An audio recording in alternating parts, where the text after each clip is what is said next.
Sejam muito bem-vindos e bem-vindas à Era do Pixel, um podcast feito por mim, Arthur Givigir, para discutir, teorizar, dar dicas e tudo o que é possível sobre o mundo da cultura pop. E no episódio de hoje, que está recheado de notícias de animes, falo sobre o filme live action de Akira saindo das mãos da Warner, o estúdio de Solo Leveling passando por dificuldades, o anúncio da continuação de O Diabo Veste Prada, mais informações sobre 007 e muito mais. Vamos lá?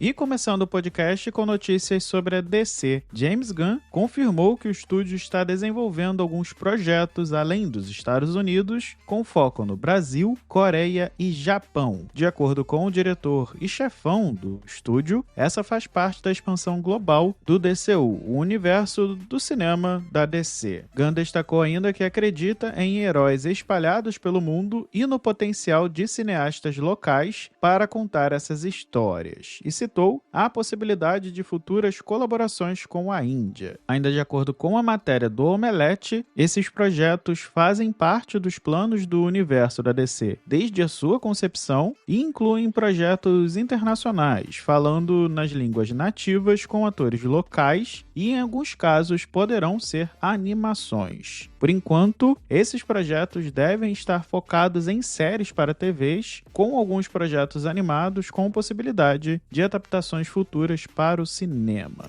Ainda falando de James Gunn, em entrevista também ao Omelete, ao lado de David Corenswet e Rachel Brosnahan, o diretor confirmou que existem 2 roteiros relacionados a Batman atualmente em desenvolvimento na DC Studios. É quase certo que um desses roteiros seja o do The Batman Parte 2, escrito por Matt Reeves, com Robert Pattinson no papel principal e que inclusive foi finalizado no início dessa semana. Finalmente tivemos a confirmação da finalização desse roteiro. E o segundo é bem provável que seja sobre Batman The Brave and the Bold, filme que deve apresentar o Batman do DCU ao lado de seu filho Damian Wayne, mas que, segundo The Hollywood Reporter, ainda não tem roteirista confirmado. James Gunn ainda alimentou rumores sobre uma possível participação de Batman na sequência do filme do Superman. É esse mesmo que vai estrear essa semana e que provavelmente já terá uma sequência e que provavelmente também não será um filme solo, dando margem à teoria de um longa inspirado em Os Melhores do Mundo, parceria clássica entre Superman e Batman nos quadrinhos.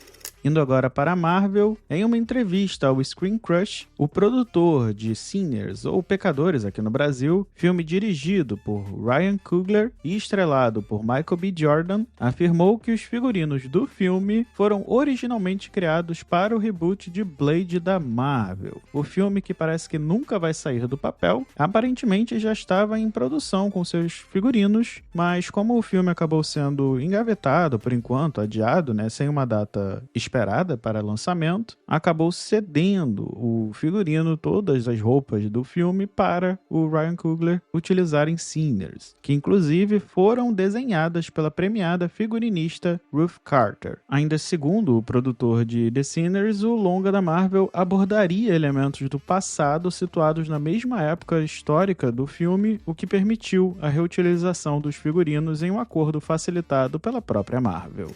Indo agora para Homem-Aranha, Um Novo Dia, o 4º filme da franquia, teve alguns detalhes que podem ter sido revelados pelo diretor de fotografia do filme. Brett Pollack divulgou em suas redes sociais, mais especificamente em seu Pinterest, artes antigas dos quadrinhos mostrando o Homem-Aranha ao lado do Hulk, o que, de acordo com o Omelete, levantou suspeitas de que o Bruce Banner, interpretado por Mark Ruffalo, pode realmente estar no longa. Esse é um rumor antigo que vem aparecendo de vez em quando, e essas imagens podem ter confirmado ou alimentado ainda mais esses rumores. Não há uma confirmação oficial de que essas imagens sejam um indício concreto da presença do personagem no filme e nem de que farão parte da criação da história. Mas por enquanto a Marvel e a Sony não confirmaram oficialmente a presença do personagem no novo filme.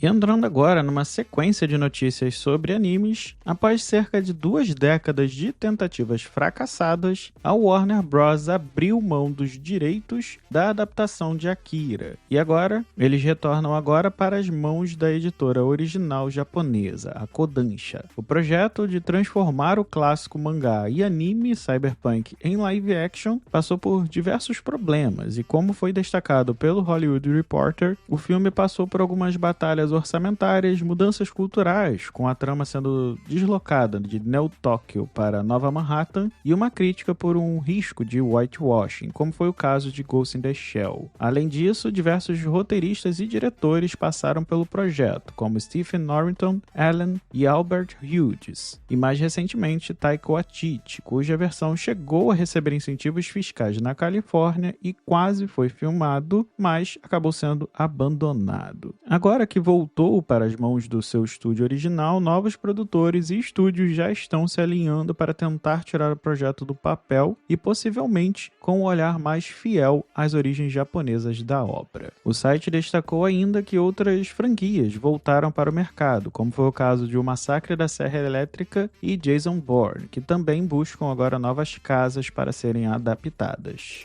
E durante o evento Anime Expo, a Bandai revelou um novo teaser e a logotipo oficial da nova série do anime de The Ghost in the Shell, e que está sendo produzido pelo estúdio Science Saru, responsável por Dandadan. O logotipo foi criado pelo renomado artista Hajime Sorayama, famoso pela icônica capa do álbum Just Push Play de Aerosmith. De acordo com o Vício, os produtores afirmaram que a nova adaptação será fiel ao mangá original, com roteiros quase finalizados e seus storyboards atualmente em desenvolvimento. A estreia do novo anime está marcada para 2026 e promete resgatar o tom clássico e filosófico da franquia. E agora 2 notícias rapidinhas. A primeira é de Pokémon, os filmes originais, os 3 primeiros filmes da franquia, Pokémon 2000, O Poder de Um, e Pokémon 3, O Feitiço do Unknown, estão disponíveis de forma gratuita no canal Pokémon TV, de forma gratuita, com o áudio original em português, além de possuir legendas. E a segunda notícia é de My Hero Academia Vigilantes. O spin-off derivado do mangá principal encerrou essa semana a primeira temporada e agora ganhou um pôster anunciando a segunda temporada, que chegará apenas em 2026. Esse spin-off conta com alguns personagens da história principal, além de contar a história de um universitário monótono que desistiu de ser herói e que se une a outros 2 personagens, a Pop Step e o Knuckle Duster, para se tornar vigilante. E o estúdio A1 Pictures, responsável por um dos animes mais badalados dos últimos anos, Solo Leveling, vem passando por uma crise financeira grave, o que coloca em risco a continuidade do anime. Como destacado pela IGN, mesmo sendo o anime mais assistido da Crunchyroll e vencedor de 9 prêmios no Anime Awards da própria Crunchyroll, a produção ainda não garantiu estabilidade financeira para o estúdio, que acumula agora um prejuízo de cerca de 178 milhões de ienes, mais ou menos 1 milhão de euros. E de acordo com o próprio estúdio, o problema se deve ao fato de que eles não detêm os direitos da obra, reduzindo a sua margem de lucros, além de dividir seus recursos com outros projetos, como Gun-Gale Online e Nier Automata. Inclusive, durante a CCXP México 2025, o produtor e o diretor do anime afirmaram que para a terceira temporada acontecer, seria necessário o apoio global dos fãs. E saindo dos animes, mas continuando no campo das animações, durante a divulgação da experiência imersiva Tim Burton El Labirinto, no México, o cineasta Tim Burton revelou em entrevista ao portal Millennium que está trabalhando em um novo projeto de animação. De acordo com a Ingresso.com, Burton comentou que espera finalizar o roteiro em breve e se mostrou empolgado com o retorno ao formato. Porém, não deu detalhes sobre enredo, estilo ou a previsão de lançamento. Esse será seu primeiro trabalho animado desde Frankenweenie de 2012 e se junta a outros títulos icônicos da sua carreira, como A Noiva Cadáver e O Estranho Mundo de Jack. Falando agora de cinema nacional, o filme O Agente Secreto, dirigido por Kleber Mendonça Filho e estrelado por Wagner Moura, será distribuído para 94 países, com a MK2 cuidando da distribuição internacional. De acordo com a Folha de São Paulo, o longa será exibido em cinemas da Europa, América do Norte, América Latina, Ásia e Oceania, após a excelente repercussão em Cannes, onde conquistou 4 prêmios, incluindo Melhor Ator, Melhor Direção e a premiação do cinema de arte. A Variety destacou ainda que tanto o filme quanto Wagner Moura agora viraram fortes candidatos ao Oscar de 2026, alimentando expectativas de uma possível indicação histórica para o cinema brasileiro. Eric Kripke, criador e showrunner de The Boys, anunciou o fim das filmagens da 5ª e última temporada da série e deixou um recado emocionante aos fãs e à equipe. Como destacado pelo Omelete, ele disse: "Essa é a última vez que estarei nesse set, ele será demolido em breve. É agridoce, mas meu principal sentimento é gratidão. Temos o melhor elenco, a melhor equipe, a história mais divertida de escrever e algo impossível de prever, o momento certo." A série está disponível no Prime Video e se tornou um fenômeno ao subverter o gênero de super-herói, mostrando supes como corruptos e uma equipe de civis disposta a derrubá-los. A 5ª e última temporada de The Boys será lançada em 2026.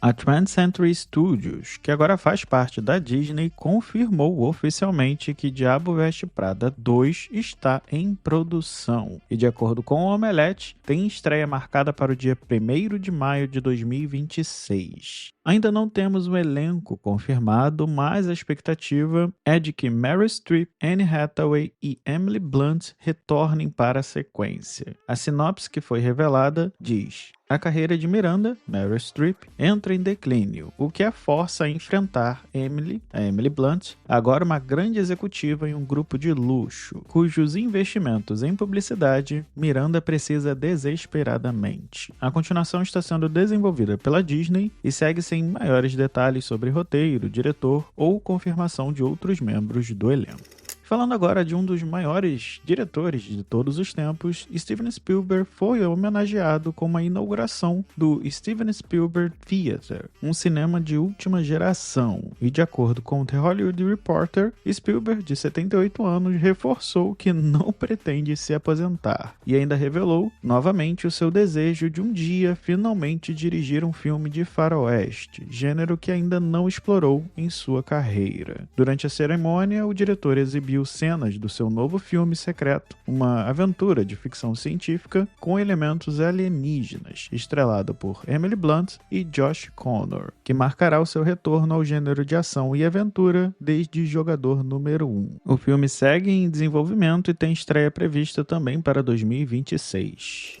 E fechando as notícias de hoje, voltando a falar de 007. O diretor Denis Villeneuve, que foi oficialmente escolhido para comandar o próximo filme da franquia de James Bond, teve mais alguns detalhes confirmados nesta semana. De acordo com a Variety, o filme tem estreia para 2028, mas o diretor não foi a primeira escolha do estúdio. Outros nomes como Edward Berger, Edgar Wright, Paul King e até mesmo Jonathan Nolan passaram pela cabeça do estúdio para dirigir o novo filme da franquia. Porém, por enquanto, o diretor tem um acordo apenas pontual, sem um compromisso para sequências e sem direito a corte final. Ou seja, o estúdio terá controle total sobre a produção. A Amazon e os produtores querem um ator britânico com menos de 30 anos para assumir o papel do personagem principal. Entre os favoritos estão Jacob Elord, de Saltburn, Tom Holland, de Nosso Homem-Aranha, e Harris Dixon, de Baby Girl. Nomes como Aaron Taylor-Johnson, Henry Cavill e Idris Elba foram considerados fora do perfil desejado. É bom lembrar que há algumas semanas eu cheguei a trazer a informação de que o ator Aaron Taylor-Johnson chegou a ser considerado como certo para o papel, mas parece que as coisas mudaram. Por enquanto, o filme ainda não tem um roteiro definido, e os produtores originais, Barbara Broccoli e seu meio-irmão Michael Wilson, que controlaram a criação, a parte criativa da franquia por décadas, agora tem apenas uma participação financeira, o que agora abre espaço para novas direções criativas com a Amazon. Enquanto não temos outras confirmações do filme, Villeneuve também trabalha em Duna, previsto para dezembro de 2026.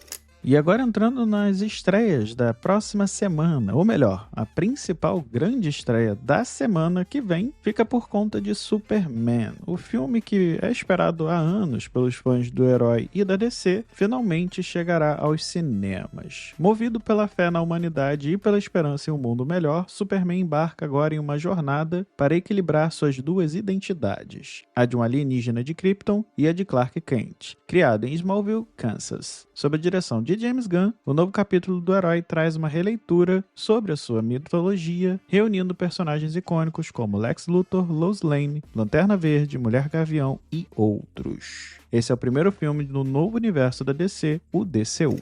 Bom pessoal, por hoje é só. Todos os links das matérias estarão disponíveis na descrição. Caso tenha interesse em patrocinar o podcast ou fazer parcerias, basta enviar uma mensagem em uma das redes sociais que deixarei os links aqui na descrição. Aproveitando, queria pedir que continuem compartilhando, sigam na sua plataforma favorita e, se possível, deixem um review no Apple Podcasts ou uma avaliação no Spotify, para que assim a Era do Pixel chegue a mais pessoas. Um ótimo final de semana e até a próxima e fui!